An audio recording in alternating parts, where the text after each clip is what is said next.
네, 좋아요, 구독 부탁드립니다.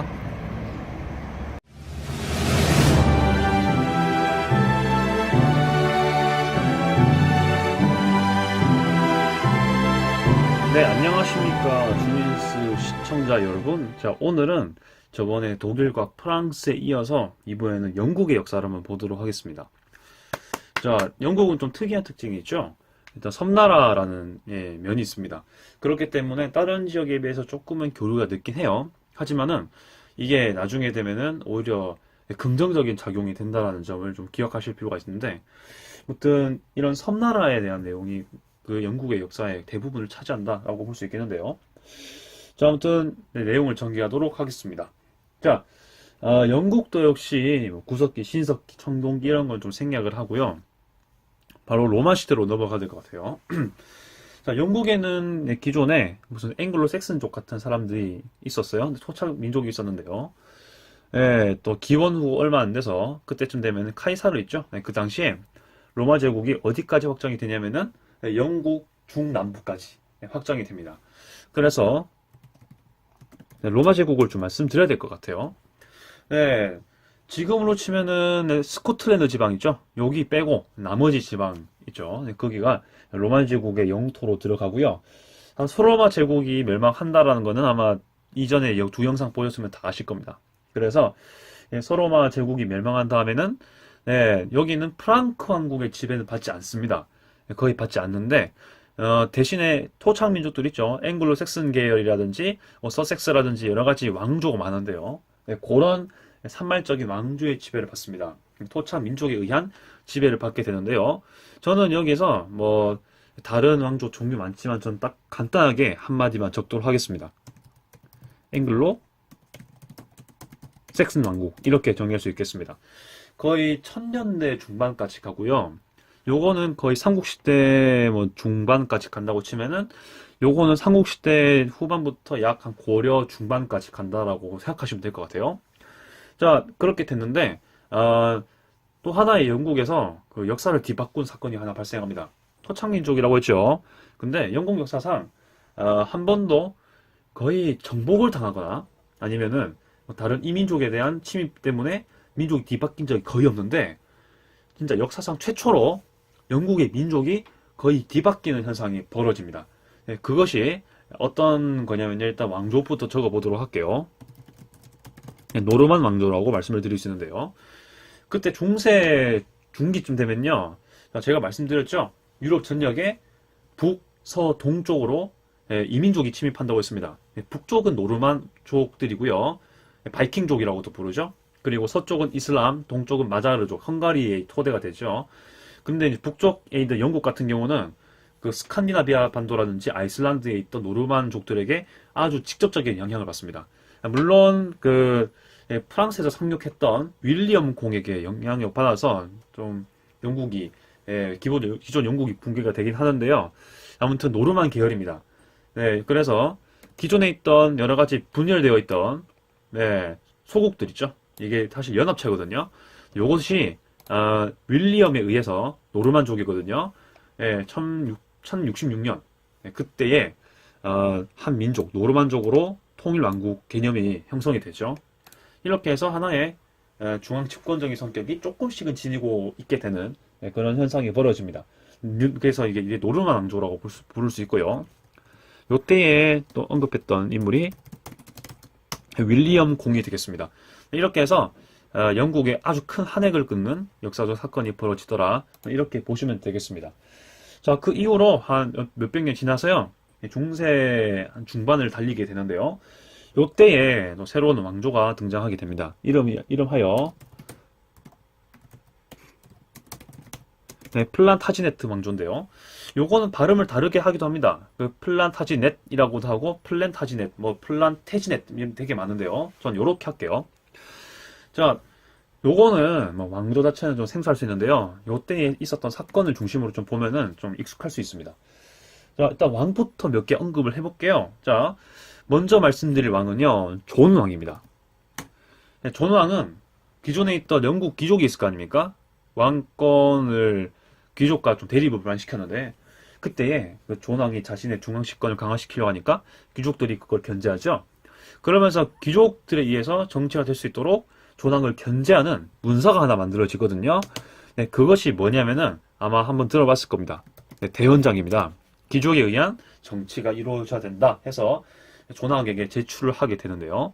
요것이 후에 합의 정치, 뭐 의회 정치의 토대가 된다라고도 평가가 되는 문서가 되겠죠. 자, 그리고 한 개 더 말씀드리면요. 그래서 이제 왕 이름은 너무 많으니까 좀 생략을 해야 될 것 같아요. 자, 그리고 말씀드릴 게 에드워드 1세.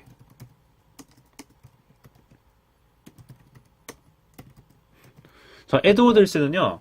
자, 여러분 영국 가시면은 정말 아리따운 건물이 몇 개 있죠. 빅벤 그 시계탑도 있고요. 그 다음 유명한 게 또 국회의사당 건물이잖아요. 국회의사당이죠. 자, 요게 의회잖아요. 팔라먼트인데 요것이 모델 팔라먼트라고 해서 그 기초가 되는 시기가 있습니다. 바로 에드워드 1세 때 만들었던 모범 의회에 관한 건데요. 그것이 현재의 영국 대단한 의회잖아요. 이것의 토대가 되는 것이 됩니다. 자, 그렇게 좀 볼 수 있고요. 자, 그 다음에 한 개 더 말씀드리면은 거의 요 왕조 후반기에 가면요. 프랑스랑 큰 전투를 하게 되죠. 프랑스 살 때 말씀을 드렸는데 역시 백년 전쟁 빼놓을 수가 없습니다. 네, 그런 거 좀 말씀을 드리겠습니다. 에드워드 3세랑 관련돼 있고요. 여기는 지금 시간상 내용 생략하겠습니다. 자, 아무튼 뭐 영국과 프랑스가 완벽하게 분리가 되고요. 사실 영국인데 프랑스에도 영국 땅 몇 개 있었거든요. 왕조 개념이 있기 때문에 좀 산발적으로 있었습니다. 근데 요때가 되면은 영국의 땅이 확실히 프랑스에서 벗어나는 사건이 벌어지는 거죠. 자, 그 다음에 이제 플란타지네트 왕조가 무너지는데요. 그 이후로 뭐 요크가 여러 가지 뭐 장미 문양을 하고 있는 그 가문들이 득세를 하게 되는데요. 자, 여기서 저는 결론적인 왕조만 좀 언급을 하도록 하겠습니다. 투더 왕조라는 게 있죠. 자, 백년 전쟁 끝난 이후에요. 그 영국에도 역시 주도권 싸움이 좀 벌어집니다.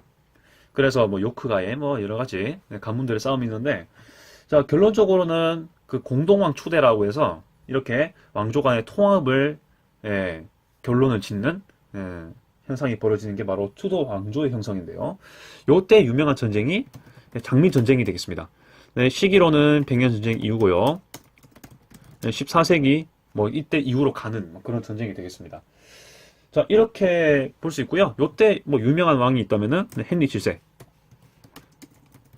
헨리 7세가 장미 전쟁을 통해서 공동왕으로 다시 추대되거든요. 그런 현상이 벌어집니다. 자, 그러면서 르네상스 시대가 되고 1500년대쯤 가게 되는데요.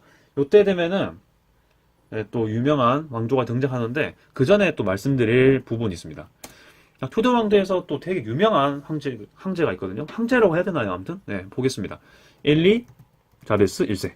정말 유명하죠. 영국의 절대 왕정의 대표적인 국왕이라고 볼 수 있습니다. 최초의 여왕이기도 하고요.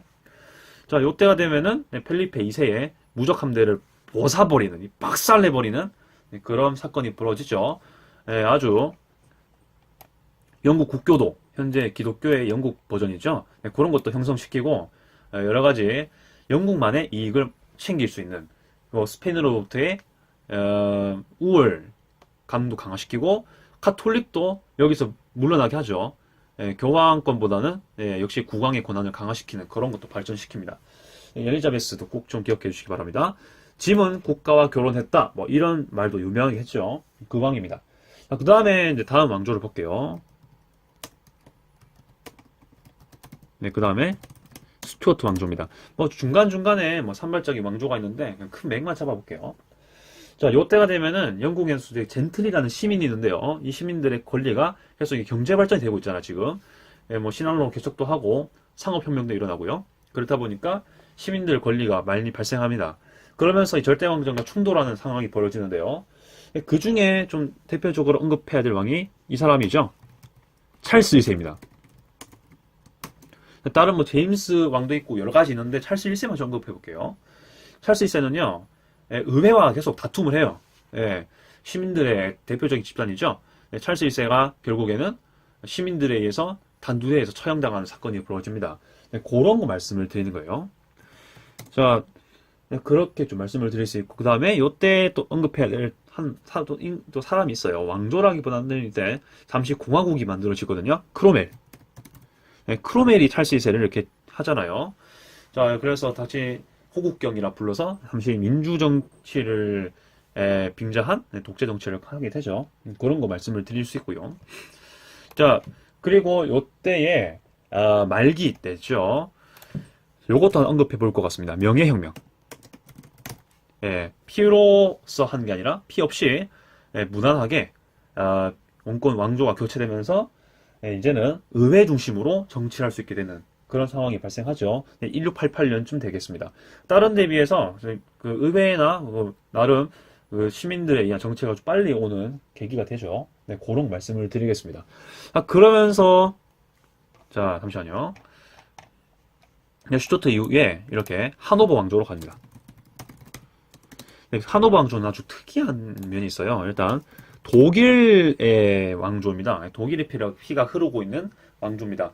자, 그리고 좀 특이한 게 여기 있는 사람 역시 독일 사람이거든요. 영어 잘 못해요. 그렇다 보니까 말을 못해. 자기 의견 하더라도. 그렇다 보니까 알아서 해라. 그 영어 잘하는 영국인들 서로 정치 잘해라.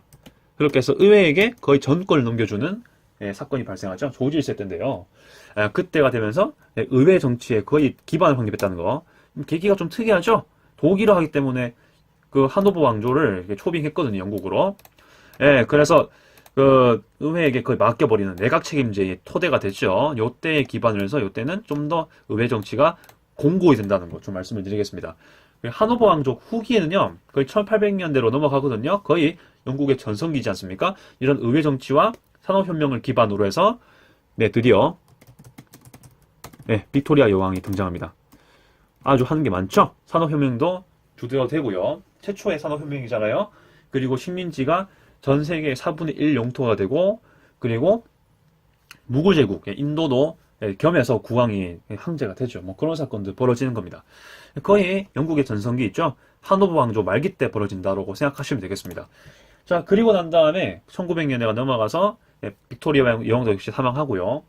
그 다음에 좀 들어보지 못했던 왕조일 수 있는데 한번 볼게요. 작센 코부르크 고타 왕조인데요.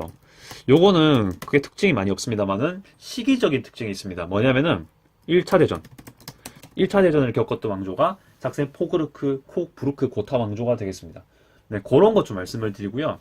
그 다음에 지금의 어떤 왕조가 형성되는 게 뭐냐면은 윈저입니다. 윈저 왕조거든요. 지금도 윈저예요. 계속해서. 자, 요거는 언제부터 좀 말씀을 드릴 수 있냐면은 2차 대전 때 윈저 왕조였습니다. 그렇게 하다가 지금도 계속 이어지고 있죠. 엘리자베스 2세. 이렇게 이어지고 있는 역사가 되겠습니다. 자, 여러분이 알고 계시는 의회 역사 있죠? 요거는 대부분 투쟁의 역사는 요때라고 보시면 돼요. 의회의 투쟁 역사, 의회 갈등 보시면 되겠고요. 하노버 왕조부터 뭐 식민지, 제국주의, 뭐 의회 정치 공고히 했고 뭐 그렇게 보면 되겠습니다. 뭐 선거법 개정이라든지 차티스트 운동이라든지 이런 여러 가지 제 운동들 있죠. 이런 것들이 좀 거의 하노버 왕조 때 있었던 내용들이 되겠습니다. 뭐 토리당, 휘그당 나뉜 것도 다 이때쯤 뭐 요때의 시발점이 돼서 하노버 왕조로 가는 시기죠. 아무튼 그렇게 됩니다. 자, 지금 제가 왕조 중심으로 했는데요. 의외로 하려다 보면은 되게 꼬이는 게 많아서 일단은 주요 사건 중심으로 좀 말씀을 드려봤습니다. 자, 이렇게 해서 영국의 역사도 대강 좀 언급해봤는데, 자, 이렇게 좀 정리가 되시는지요? 네, 가장 중요하다 싶은 거 중심으로 언급을 해봤고요. 자, 제가 프랑스, 영국, 독일을 다 했는데, 다음에는 또 흥미로운 역사를 가지고 전개를 해야 될 것 같네요. 자, 이까지만 하겠고요. 자, 궁금한 거 있으시면은, 보충할 거 있으시면은, 제가 서스럼 없이 댓글로 남기는 걸로 하겠습니다. 자, 여기까지 주민스였고요. 네, 남은 일정과 남은 여유로운 시간들도 잘 보내시기를 바라겠습니다. 수고하셨습니다.